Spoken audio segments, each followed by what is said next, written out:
¿Qué tal? Es un nuevo programa de Tu Salud en Cayetano. Hoy día hablaremos de enfermedades del pie y del tobillo.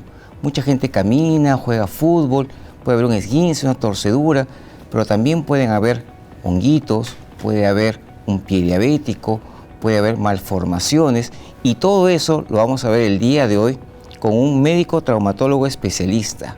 Él es el doctor Luis Yamoca, él es exalumno de la Universidad Peruana Cayetano Heredia, es médico traumatólogo especialista en pie y tobillo. ¿Cómo estás, Luis? ¿Qué tal? Hola, Leslie, ¿cómo estás? ¿Cómo te va? Muy bien.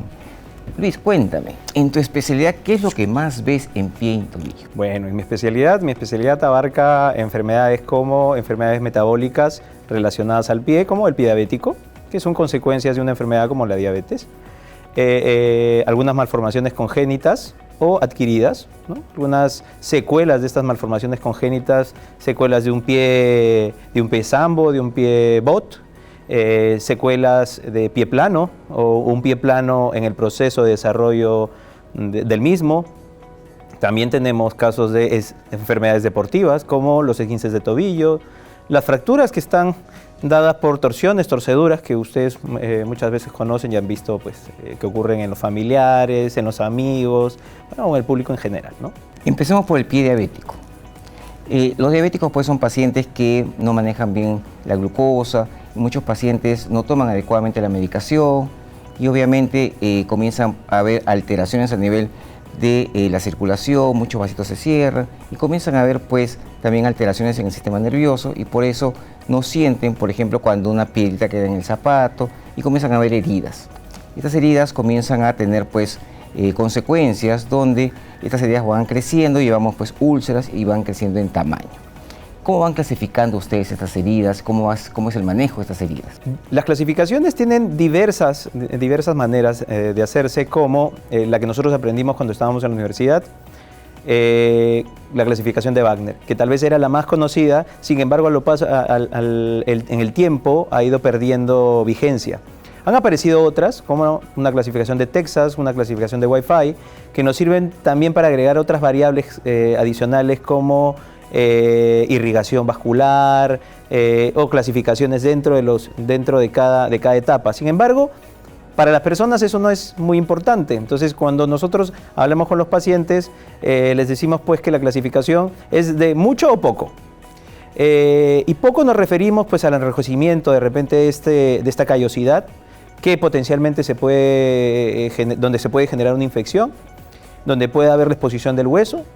Y mucho ya hablando de lesiones que impliquen infecciones, donde hay la presencia de repente de una enfermedad infecciosa como la osteomielitis. Y eso es lo que nosotros debemos tener en cuenta para poder hacer un adecuado tratamiento. El tratamiento radica básicamente en ello, es tratar todos los pilares que tú mencionaste en su momento, la neuropatía, ver cómo tratamos la neuropatía, cómo tratamos la falta de irrigación vascular, que probablemente está relacionado con la isquemia, y cómo tratamos la infección que en ese momento puede estar presente. Claro, aquí lo primero que hay que hacer es tener un equipo multidisciplinario para que este paciente diabético, desde que empieza el tratamiento, sepa que el tratamiento es básico. Desafortunadamente, pues los pacientes diabéticos 40, 50% toman la medicación y el resto no quiere tomarla, pero es fundamental. Cuando el paciente llega con una lesión, por ejemplo, que no está expuesto el pie, perdón, está mal dicho, que no está expuesto el hueso, disculpa. Aquí básicamente curaciones y nada más. Sí, evidentemente tenemos que hacer una prevención y trabajar con el paciente. En nuestro país no tenemos pues un especialista en podiatría, como probablemente en países de primer mundo sí lo tienen. Sin embargo, tenemos que también entrenar al personal que trabaja con esto, al personal de salud que trabaja con los pacientes, para que recomiende de repente el uso de una plantilla, el uso de un zapato de descarga, para que el paciente, donde haya un callo, evite el apoyo y evite la proliferación de una úlcera o la presencia de una úlcera. La úlcera, lamentablemente, cuando un diabético la presenta, y empieza a aumentar el riesgo de pérdida del miembro. Entonces, eso es lo que nosotros debemos evitar, ¿no? Sí, evidentemente lo que vamos a hacer es Si no tiene úlcera, pondremos unas plantillas y evitaremos y trataremos de evitar la presencia de ella. Si tiene úlcera, nos dedicaremos directamente a la úlcera y ver cómo la vamos a curar. Claro, y conforme si esta úlcera va creciendo, también va a depender de si compromete el hueso, si compromete el músculo, para ver el tratamiento que va a tener. Evidentemente, ¿no? Evidentemente, si nosotros tenemos la presencia de músculo y vemos una lesión, como tú sabes, en el pie la presencia muscular es entre los dedos. Y usualmente las zonas donde hay mayor presión es prácticamente piel, un poquito de tejido que es la fascia, y prácticamente tenemos el hueso. Entonces, la probabilidad de exponerse un hueso en el pie es muy alta. Y mucha gente pues quiere obviamente salvar lo más que se pueda. Sí, y eso es lo que nosotros hablamos mucho con los pacientes. Nosotros, lo que tú mencionaste hace un momento es súper importante. Si nosotros recibimos un paciente con una úlcera, nosotros tenemos que explicarle al paciente, en primer lugar, señor, señora, usted tiene una úlcera, pero necesitamos saber cómo está su estado basal.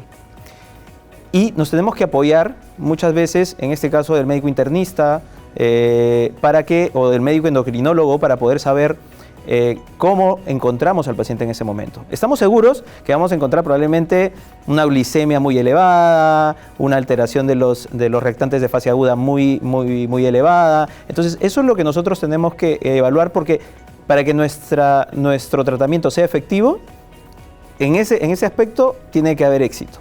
Claro. Si no lo tenemos, evidentemente vamos a fracasar nosotros también, y probablemente el paciente puede perder el miembro. Lo que el paciente también tiene que saber es que nosotros vamos a hacer todo lo posible para salvar el miembro, pero puede haber algunas pérdidas. Sin embargo, tenemos que ayudarlo a que de la manera como salvemos es cómo lo vamos a ayudar a caminar y vamos a incidir en la mecánica de la marcha, ¿no? Eso es básicamente lo que nosotros hacemos ahí. Claro, lo otro también que tenemos que avisar al paciente es que si ha llegado a ese extremo, es que la diabetes tiene mucho tiempo de presentación y que si ha estado tomando su medicación, no la ha estado tomando adecuadamente, y que ha llegado al fin a sus pies una situación que pudo haberla no prevenido si hubiera tomado su medicación adecuadamente. Porque mucha gente piensa que soy diabético, por ser diabético me sale esto. No, soy diabético, no tomé mi medicación adecuadamente y por lo tanto es una consecuencia pues de una diabetes avanzada. Evidentemente lo que tú dices es súper importante, y eso es lo que nosotros debemos tratar de transmitir a los pacientes. Muchas veces se ha relacionado a que la diabetes es una enfermedad de un estrato sociocultural muy bajo. Sin embargo, no tanto es así. Esto se trata de ser responsable con tu tratamiento. Y si tú no eres responsable, así tengas, y disculpando la expresión, yo se los digo mucho también, si tengas todo el dinero del mundo, igual te vas a complicar. Igual vas a tener una infección. Entonces, necesitamos que la gente entienda que si uno tiene una enfermedad, uno no significa que por tener una enfermedad uno va a comer, como dicen, no, estoy a dieta, voy a comer pasto, voy a comer grasa. No, significa que vas a comer sano, que vas a comer balanceado, que vas a hacer algo de deporte, que tienes médicos que te van a ayudar. Nosotros no damos pastillitas solamente para que el paciente esté contento, ¿no? Lo que nosotros hacemos es tratar de que él mantenga todo este tiempo las piernas, de que no se descompense, de que no se desmaye, bueno, X cosas, ¿no? ¿Y también están haciendo bypasses a nivel del pie? Claro, lo que pasa es que en el pie probablemente es un poco complicado porque tiene que ver con la circulación en la pierna, ¿no? Hay arterias, pues la arteria tibial anterior, la arteria tibial posterior, que son, para entendernos, pues son unos troncales grandes de sangre, donde pasa una cañería grande por donde pasa sangre, y lo que nosotros tenemos que saber es que tienen que estar muy bien profundidas. Y es ahí donde entra a tratar otro actor muy importante, que es el cirujano vascular, que nos va a ayudar a que esas cañerías estén despejadas para que la sangre llegue de manera adecuada al pie. Por el momento probablemente habrán algunos estudios donde se hacen algunos bypass en la circulación del pie, pero necesitamos tener una buena circulación con cañerías grandes. A veces no vale la pena hacer bypass en el pie, pues si vamos a perder uno, me voy a quedar con 2 dedos y no voy a poder hacer un adecuado apoyo. Entonces, eso es también parte de la psicología, y también está el otro apoyo, el apoyo psicológico, porque el paciente tiene que estar listo a entender que probablemente puede haber una pérdida, pero que esta pérdida, siendo menor, puede él desarrollar su vida normal. Claro, la idea de la pregunta era porque mucha gente piensa que todos pueden ir a bypass, todos pueden hacer uno u otro tratamiento y no todos. No todos. Es Efectivamente, no todos. Pero para eso están los exámenes, ¿no? Para eso existen los exámenes vasculares, los Doppler. Y de exámenes hay todos, ¿no? Hay Doppler muy básicos que uno en una consulta médica puede tener para evaluar de manera los flujos, ¿no? Y eso nos pueden ayudar, ¿no? Los pacientes con enfermedad diabética no tienen que pensar que esto es muy caro, que si yo voy a un consultorio voy a perder mucho dinero. Entonces yo lo que les digo es, podría perder hasta la vida si es que yo no me trato. Mucha gente nace con los pies hacia adentro, el pie hacia afuera. Ese tipo de alteraciones con los que nace, ¿cómo se pueden manejar o cómo los manejan? Hay muchas alteraciones, el libro está lleno de malformaciones congénitas. Sin embargo, lo que nosotros hacemos es, desde muy pequeños, y se lo recomendamos, nosotros trabajamos con los ortopedistas infantiles, porque hay malformaciones, por ejemplo, los niños que vienen con más dedos, o que vienen con menos dedos, o vienen con dedos más gorditos de lo normal. Nosotros trabajamos para que ese dedo sea más flaquito y pueda entrar en el zapato, en un zapato normal. ¿No le sacan el dedito de más? Si es que nosotros tenemos un dedito de más y le fastidia y nos molesta mucho, sí, evidentemente vamos a realizarlo. Vamos a hacer un estudio y un análisis de qué dedo es el que menos le está ayudando y saber qué calzado le vamos a ayudar también a utilizar. Hace mucho tiempo siempre se hablaba acerca del uso del zapato ortopédico. Uno iba a un hospital y cercano había una casa donde te preparaban un zapato ortopédico. Sin embargo, el zapato ortopédico pues no es la panacea, no es lo que nos ha ayudado por completo. Evidentemente hay circunstancias en las cuales uno lo puede utilizar porque no todos los niños, no todos los pies, no todos los adultos tienen el mismo pie. Muchas veces estos niños crecen con muchos dedos, por ejemplo, con la polidactilia, que es una de las enfermedades que están presentes en los niños. Llegan tranquilamente a la adultez sin necesidad de retirarse un dedo, pero puede ser que de repente en la adultez empiezan a ser corredores y les moleste. O de repente hay niños que crecen con dedos más chiquitos y en la adultez les genere molestias. Entonces, nosotros tenemos que tratar individualmente a cada paciente. Otro fenómeno, alteración, cosa que aparece, que la gente dice, me apareció a mí, ¿por qué yo? El pie plano.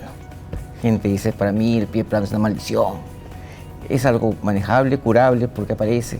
Sí, eso es una pregunta muy común en la consulta. Debemos entender que el pie plano es una alteración en el eje de carga del pie. Pero así como hay el pie plano, tiene un primo hermano, que es el pie cabo, ¿no? El pie cabo, que son los pies que tienen mucho arco. Entonces... Lo contrario total. Lo contrario total. Ahora, el pie plano es muy común en la consulta, porque recibo a los papás que vienen y me dicen, mi hijo tiene pie plano. Y doctor, ¿qué hago con el pie plano? ¿Le va a mandar a hacer plantillas? Si lo necesita, sí, probablemente. ¿Se puede manejar? Sí. Yo en ese momento me quitaría el zapato y les enseñaría mi pie, pero no lo voy a hacer. Pero para mostrarles que no hay problema con el tema del pie plano si se maneja de manera adecuada. Si utiliza uno un calzado cómodo, si uno utiliza una plantilla en caso de que haya dolor, puede progresar a hacer una disfunción en un tendón a futuro, pero eso lo va manejando uno en la consulta. Entonces, no es malo tener pie plano, no es malo tener pie cabo si uno se maneja de manera adecuada. No subirse de peso, aunque no lo crean, comer bien tiene que ver con esto de subir de peso y también con el tema del cuidado, del manejo corporal. Yo creo que esas son las maneras como podemos ir tallando al manejo de estas alteraciones del eje. ¿Y este pie plano y pie cabo, a partir de qué edad deberían comenzar a manejarse? Mira, el pie plano tiene también algunas aristas, ¿no? El pie plano, si de por sí se va desarrollando, uno en la consulta lo puede ir mirando, pero nunca utilizar nada más al respecto. Pero hay algunas condiciones en las cuales hay presencias de, por ejemplo, barras tarsianas, que es la formación pues, de sincondrosis o no fusiones, o fusiones más bien del hueso en el retropié o en el mediopié, que van a generar que el pie plano sea permanente y no haya correcciones. probablemente ahí sí uno se tiene que sentar a conversar con los papás, y eso uno lo puede ver probablemente a los 9 años, a los 10 años, porque cuando el niño ya empieza a crecer más, que ¿no? todo el huesito es un solo hueso. Sí, que todos los huesitos no han terminado de separarse. Están fusionados. Están fusionados. Entonces, cuando pasa esto, ese pie plano se vuelve rígido. Y ese pie plano sí va a necesitar probablemente de un tratamiento, porque a veces uno va al médico y dice, plantillas, pero no va a mejorar. Entonces uno tiene que ser muy asertivo en su diagnóstico para poder llegar a este tipo de tratamiento más adecuado. Porque mucha gente pone a sus hijos a montar bicicletas sin zapatos, para que la bicicleta, pues lo que pone el pie en el pedal, le forme el arco. Sí, claro, evidentemente uno lo que busca es que el desarrollo muscular sea de lo más adecuado. Y no solamente montar bicicleta, ¿no? Los consejos que uno da en la consulta es camine descalzo, vaya a la playa, diviértase. Y probablemente no solamente ese es el impacto, ¿no? Sino también el desarrollo muscular. El ir en bicicleta es desarrollar musculatura, irse a la playa y caminar sobre la arena es desarrollar musculatura, ir al jardín es desarrollar musculatura. Evidentemente todo tiene que ver desde la perspectiva genérica, ¿no? En tu caso debes ver todos los días, imagino, esguinces de tobillo. Sí, eso de los esguinces es un tema muy común. Esguinces del corredor, el que está corriendo y se dobla el tobillo porque no vio un buzón. O un esguince pues, de la señora que está yendo al supermercado y que lamentablemente se tropezó y se cayó. Es una de las cosas más comunes que probablemente nosotros recibimos en consulta. En general, ¿qué es un esguince? Un esguince es el estiramiento de un ligamento. Los ligamentos son estructuras que se encuentran entre hueso y hueso, en toda la parte de nuestro cuerpo.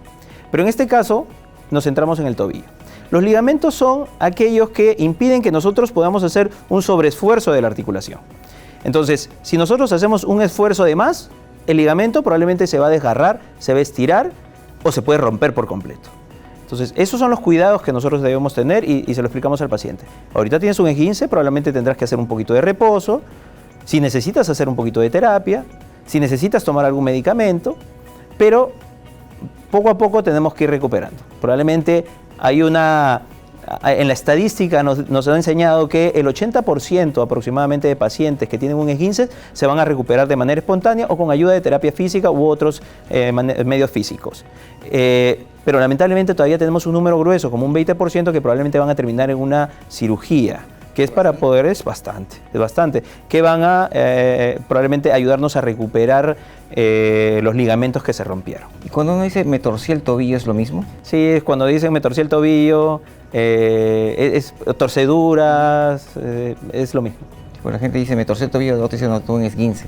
Es más fino. Es más fino. Lo que pasa es que tenemos muchas formas de poder decirlo, ¿no? Me pasó a mí algo muy anecdótico cuando yo estuve fuera del país haciendo la especialidad. Me decían en Colombia, el cuello del pie. Entonces yo decía, pues el cuello del pie, no lograba entender cómo era esta parte de la anatomía, porque era combinar dos cosas, pero era el tobillo. Entonces, sí, tenemos que ir acostumbrarnos a veces a escuchar a los pacientes y entender qué es lo que trata de decir, ¿no? Hay niñitos que nacen con parálisis cerebral y tienen sus deditos también como que medios encogiditos. ¿En estos niños qué habría que hacer? ¿Liberarlos nada más? Nosotros tenemos que evaluar con la familia, en este caso, qué tanto nos va a ayudar el hecho de poder hacer una liberación. Recuerda que todos los procedimientos que nosotros podríamos hacer, lo tendremos que hacer en una sala de operaciones.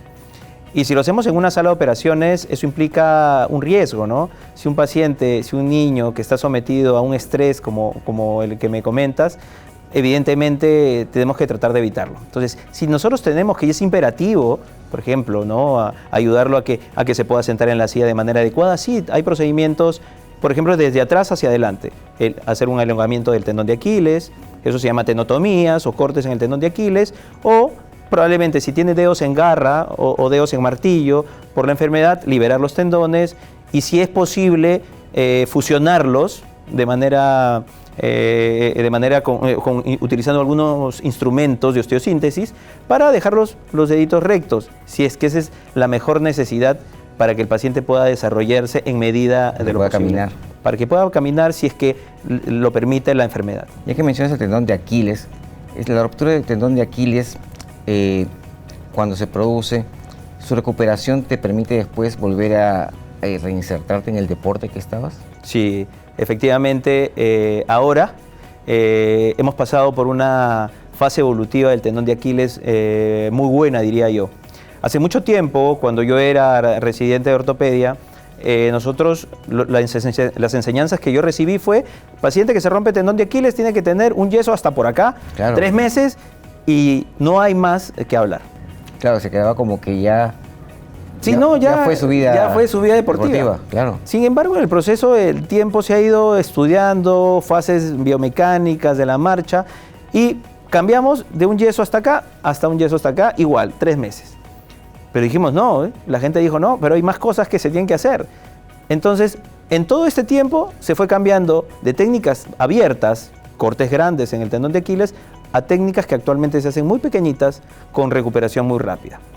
Eso nos ha enseñado las técnicas con mínima invasión, a que la recuperación, al uno no invadir mucho los tejidos, poder hacer una recuperación un poquito más rápida. Entonces ahora la gran mayoría de pacientes con la tecnología que tenemos o con los estudios actuales, la evidencia que actualmente nos ayuda es que la gran mayoría, no todos, pero la gran mayoría puede volver a hacer su actividad como la hacía antes. Sí, realmente ha avanzado mucho. Te agradezco tu presencia, Luis, ha sido bastante didáctica. ¿Algo más que quieras agregar? No, Leslie, yo quiero agradecerte, en verdad estoy feliz, yo soy exalumno de Cayetano y soy feliz de estar acá contigo y poder dar alguito de lo que yo puedo, de información que puedo tener. La próxima hablamos más del pie y del tobillo. ¿Te parece? Me parece. Bien, eso fue todo por el día de hoy. Ya sabemos un poco más. Cualquier alteración a nivel del tobillo, del pie, hay que ir al traumatólogo, puesto que cada lesión tiene que ser individualizada. Tratamientos para cada una de las personas, puesto que cada lesión puede tener alguna variante. Ya lo saben. Los espero la próxima semana aquí en Tu Salud en Cayetano. Nos vemos.